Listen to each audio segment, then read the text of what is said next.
So hi guys, now we're going to work on inverse function, and we're going to follow here these 4 steps. These 4 steps you can find in the PowerPoint of chapter 9. Actually, I think it's a slide 12. The first step, given the function, you're going to replace f of x with y and have an equation that looks like y is equal to a number or an equation. Then you're going to interchange those y with x. Where there's an x, you're going to put a y. Where there's a y, you're going to put an x. So in this case, you might have multiple y's after you do that interchange. Step 3 will be solve for that y. And if this equation doesn't have a function, well, it doesn't. But if you find a function, what you just did in step 3 is you just found this inverse function. And the final step 4 is to verify it is the inverse function. So let's take an example.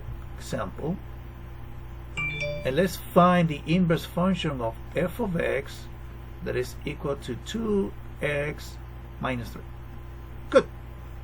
So if we follow the steps, step 1, and you don't need to do this, replace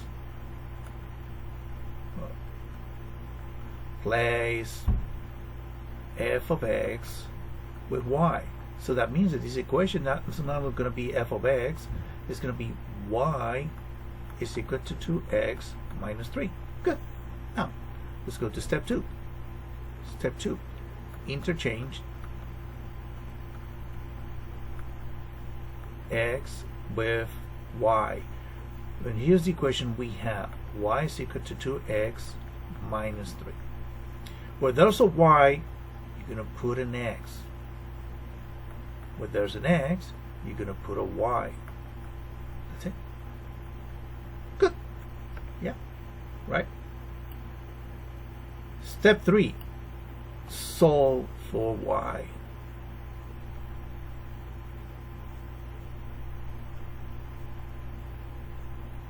So this is the equation we got after we did the interchange of x and y. X is equal to 2y minus 3. We have to solve for y. So the first thing we do, we send 3 to the other side. And we will have something like this. X plus 3 is equal to 2y. And now we have to isolate our y. I like to write it this way. It's much easier. 2y is equal to x plus 3. And then we have to solve for y. We divide both sides by 2. And then we will have that y is equal to 1/2 x plus 3/2. Yeah, and actually what we just found here is the inverse function. This fellow here, if you follow the instructions in the PowerPoint, this is actually f inverse of x is equal to 1/2 x plus 3/2. That's it. Now, how do we know that this is actually the solution? I mean, the inverse function, the right answer. Well, then you have to do step 4. Let's leave this one there here for a second. Step 4 is verify.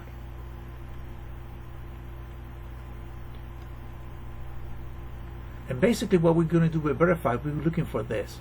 When you evaluate the function, I mean the inverse function inside of the function, or if you evaluate the inverse, the function inside the inverse function, no matter which way you go, if you remember composition of functions, this is basically what you're doing. And if you remember in that occasion, I told you that there's one case in which the composition of a function will give you the same answer, f composed with g and g composed with f, and it happens when one is the inverse function of the other.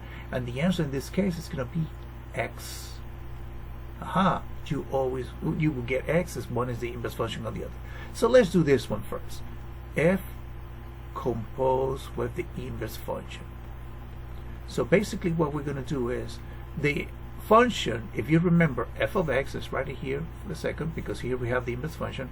F of x is equal to 2x minus 3. So the function is 2x minus 3. Let's put here 2x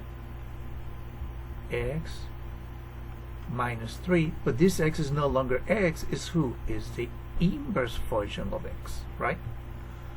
And now we're going to substitute here the inverse function we calculated a moment ago. It's going to be 2 times 1/2 x plus 3/2 minus 3. You multiply 2, distribute the 2 here. 2 times 1/2 is going to be x, because 2 and 2 cancel. 2 times 3/2 is going to be plus 3, because the 2 and 2 cancel, and then you have here minus 3. And you can see that x plus 3 minus 3 is going to be x. Aha! We found that f composed, the inverse function of f of x is x. So we found that yes, it's an inverse function.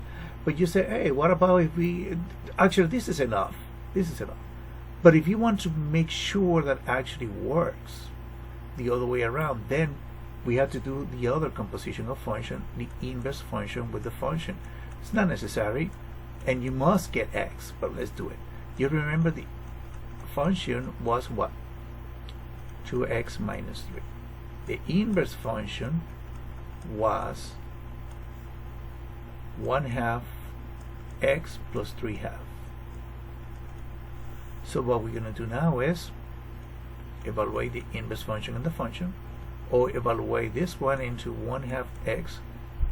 Oh, actually made a mistake. Sorry about that. Into 2x minus 3. Or what we're going to do here is the inverse function is this one, and actually I'm writing a different notation, which is basically the same. It's going to be what we're going to substitute here in x, f of x, right? Plus 3/2. And this must give us x. So if we keep going, it's going to be 1/2. We substitute f of x, which is 2x minus 3, plus 3/2. We distribute it to the 1/2. So 1/2 times 2x is going to be x. 1/2 times 3/2 is going to be negative 3/2. And then we have here this 3/2. You add these two, and you get x. Aha! It doesn't matter if you do f composed with f inverse or f inverse composed with f. You must get the same answer, which is going to be x if one is the inverse function of the other. Okay, guys, that's all. I hope this example helps a little bit. If not, then email me. Okay, I can do another one. Okay, take care.